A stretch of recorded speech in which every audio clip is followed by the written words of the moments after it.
Hi, my name is Bob Wheeler, and welcome to the Berean Observer, where we search the scriptures daily to see whether or not these things are true. Just recently, there was a YouTube video that was put up by a YouTuber named Adam of Nola, who goes by the name of Skepticus, spelt with a K, on his YouTube channel. And in this video, he describes his religious journey from from religion to atheism, and he kind of goes through his life story. And then toward the end, he comes to the point about discussing how the Christian support for Trump um, pushed him over the cliff into a really militant kind of an atheism. And basically, what he says that he observed was that he says, but when Trump ran and I saw the massive support that he had among Christians specifically, it turned my stomach. Everything about that man is antithetical to everything that I ever understood about Christianity, which is an interesting observation. And then he went on to draw the conclusion: I was now someone starting to see theism in general, but Christianity specifically, is an insidious influence in this country.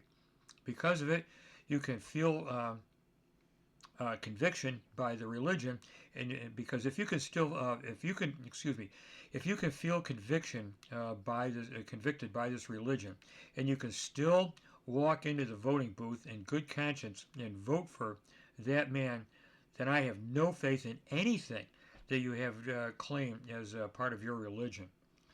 Now, of course, there's a logical fallacy there, a kind of a logical non sequitur.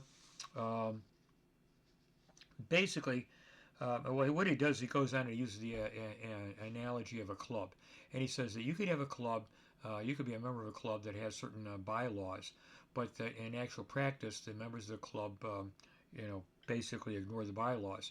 And so he talks about the fact that the club could be claimed to be non-racist, and yet if everybody in the club is white and they get together and they use the N-word and so on, then basically it means that the club is racist no matter what the bylaws say. But when it comes to Christianity, it's a little bit different, because Christianity is ultimately what Christ himself said and taught. And he did not live here on earth in the 21st century. And so you can't follow that what Christ said is somehow invalid or untrue just because he has a lot of professing supporters here in America today who vote for a candidate who's got some serious character flaws. So it doesn't really follow that. But nevertheless, I think it has to be said that as Christians, we need to be very wary about throwing our support behind a politician who has poor moral character. If you take a look at the book of Proverbs, it has a lot of wisdom about the importance of character, and including of the importance of character in rulers and a king. So, for example, when you go to Proverbs chapter 6 and verses 16 through 19, that basically there's this classic passage about how God warns about the importance of good character. So it says, these 6 things the Lord hates, yea, 7 are an abomination to him: a proud look, a lying tongue, hands that shed innocent blood, a heart that devises wicked plans, feet that are swift to running to do evil, a false witness who speaks lies, and one who sows discord among the brethren. And so you'll notice that, of course, there's a variety of things here, and Donald Trump certainly isn't guilty of all of them. But it does talk about a proud look is one of the things that's an abomination to the Lord. One of them is a lying tongue, and he's been convicted of falsehood many times. And it talks about a false witness who speaks lies, and one who sows discord among the brethren. And it could be argued that in some ways that's very, very typical of Donald Trump. And it's interesting that the text says that all these things, each of these things, is an abomination to God, something that he really, really finds loathsome and disgusting. So then you go through there and you take a look at specific character, what the book of Proverbs has to say in particular about specific character traits. And one of them has to do with dishonesty. For example, if you go to the preceding verses there, Proverbs chapter 6, verses 12 through 15, and I'm reading from the New King James Version. It says, a worthless person, a wicked man, walks with a perverse mouth. He winks with his eyes, he shuffles his feet, he points with his fingers. Perversity is in his heart, he devises evil continually, he sows discord. Therefore his calamity shall come suddenly. Suddenly he shall be broken without remedy. So basically, it says that he winds up walking with a perverse heart, with a perverse mouth, and his physical behavior kind of points to the fact that he's not being totally honest and upfront. So, for example, it says that he winks with his eyes, he shuffles with his feet, he points with his fingers, and the idea is he's not really telling the truth there. And then it says he sows discord. The result of this is that by going around and spreading lies and falsehoods and rumors about people, he winds up creating a lot of strife and conflict. And then it says his calamity shall come suddenly. Suddenly he shall be broken without remedy. And what I think the point that he's making, the text is making there, is that when you wind up telling small lies and falsehoods, what happens is that eventually it's going to catch up to you. The truth will eventually come out. Then you're thoroughly discredited, and nobody will put any confidence in you at all. And whatever you were trying to accomplish turned out to be an utter failure. Then there's the subject of pride. So, for example, in Proverbs 26:12 it says, "Do you see a man who's wise in his own eyes? There's more hope for a fool than for him." And I think the idea there is that when somebody has an inflated view of oneself, he has basically a distorted view of reality, and then this in turn would lead to bad decisions. He's not looking at himself and the rest of the world honestly and objectively. And then it talks in chapter 16, verse 28, about making false accusations. And Donald Trump is notorious for this. And it says, "A perverse man spreads strife, and a whisperer separates the best of friends." And we can definitely see that kind of thing going on in the world today. And then it also talks about chapter 22, verse 10, it talks about the person who ridicules. It says, "Cast out the scoffer, and contentious will leave. Yes, strife and reproach will cease." And so when you wind up ridiculing people and making fun of them, then what happens is you wind up creating a lot of strife. And I think that's part of the reason why the country is so deeply divided today. Now, granted, it is deeply divided over certain core moral values, like the sanctity of life and the sanctity of marriage. But then when you have somebody like Donald Trump in office who is mocking and ridiculing people and spreading falsehoods about them, that only makes things worse. And so basically, I think that Trump's temperament and behavior really are causing needless division and strife. Now, on the positive side, we're told in Proverbs 20, verse 28, it says, "Mercy and truth preserve the king, and by loving kindness he upholds his throne."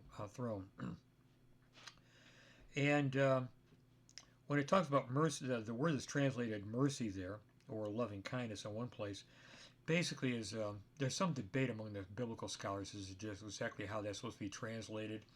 The English Standard Version typically translated steadfast love. It's the Hebrew word chesed.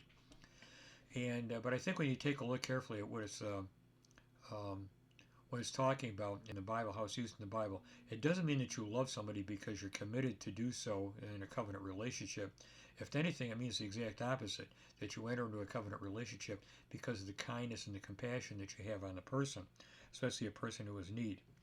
However, when you use this other phrase, basically mercy and truth, chesed ve'emet, that could imply the idea of a steadfast love, because you're combining two words, one of which implies kindness or love, and the other which implies faithfulness and commitment.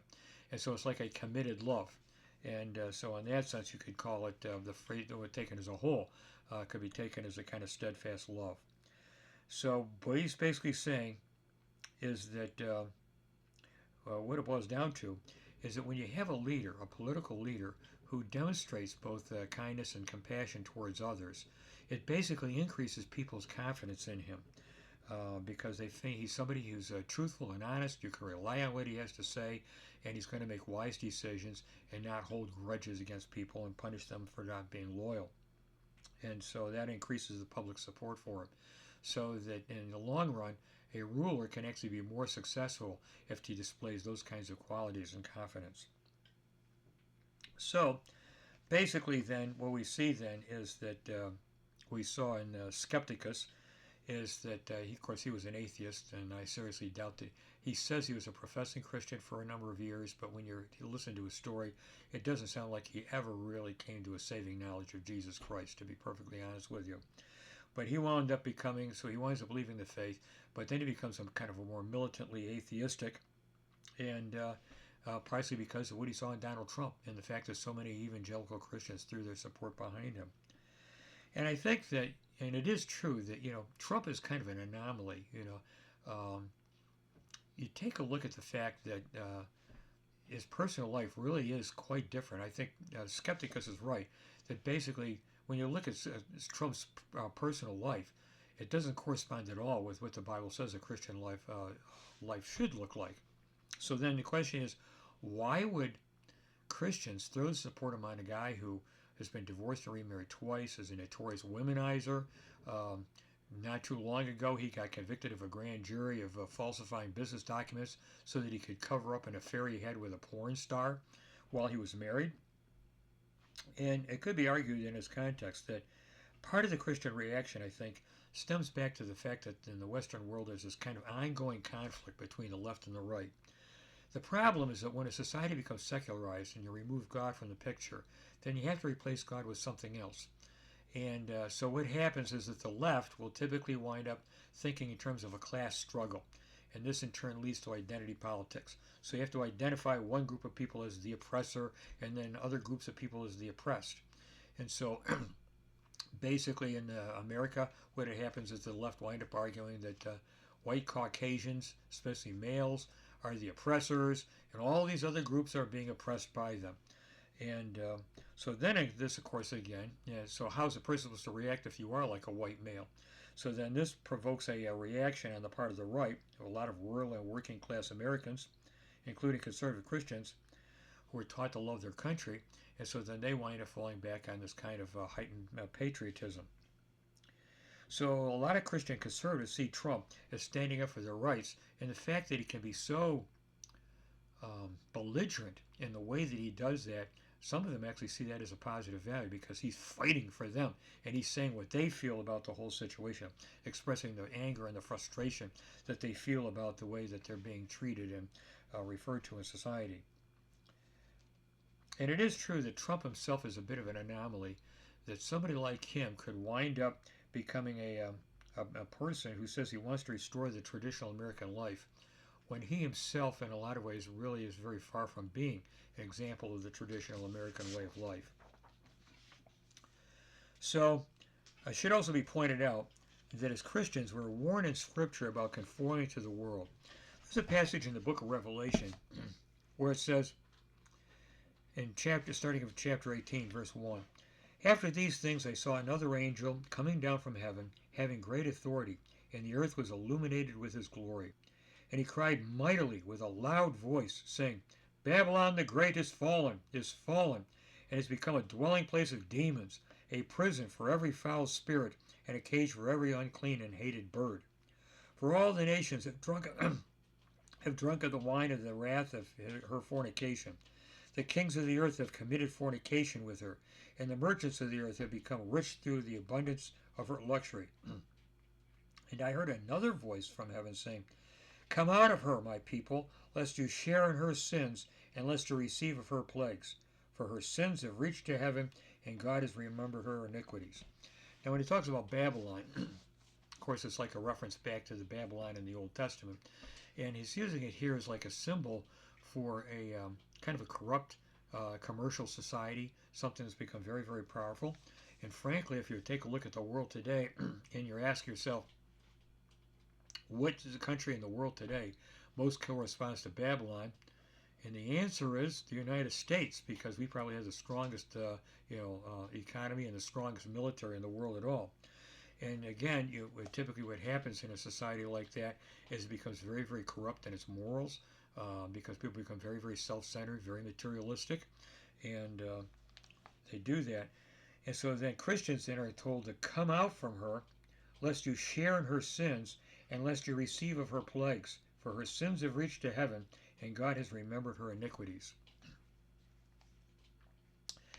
And so that, I think, is a kind of a warning that living as Christians, living in the kind of society that we find ourselves living in today, very materialistic, very worldly, very hedonistic, frankly, then we've got to be very, very careful that we don't conform to it, or that we don't things that seem to condone it by supporting an adulterer and calling him the greatest president we've ever had. Now, as Christians, we do have to speak out on specific issues. So it's not like we're not going to never get involved in politics at all. There are specific issues, like, for example, abortion, that we should speak out on, where there's a real evil going on in society, and people are actually, unborn children are losing their lives because of it. And so something like that, yeah, we need to speak out on it. But we've got to be very, very careful about supporting just a major political party and a major political party candidate, because it's almost inevitable that there's going to be things in their platform or their character that doesn't correspond with the values that we profess to hold to. And I think especially true if you argue that the primary problem facing American society is the breakdown of public morality and the disintegration of the family structure. Then basically we need the last kind of person we want to put in the White House is somebody who's an unfaithful husband and a notorious womanizer. We need to basically elect persons who are good examples to the rest of the population, people who are good spouses and good parents. So the bottom line is, whatever you do, don't go around as a Christian wearing a MAGA hat. So thank you for listening, and we hope to see you again soon. Bye.